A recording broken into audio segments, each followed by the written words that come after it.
भाई बहन एक ही गीत लिया है, अच्छा लगा तो लाइक और सब्सक्राइब कर दीजिए।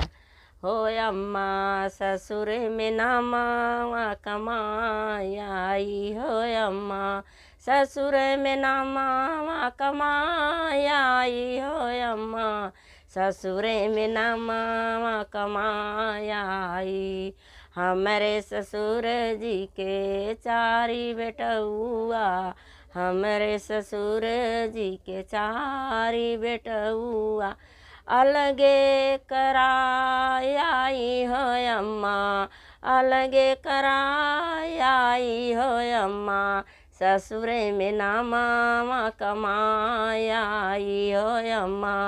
जेठवा कमोछिया ऊपर आई हो अम्मा ससुर में नामा कमाई हो अम्मा ससुर में नामा कमा।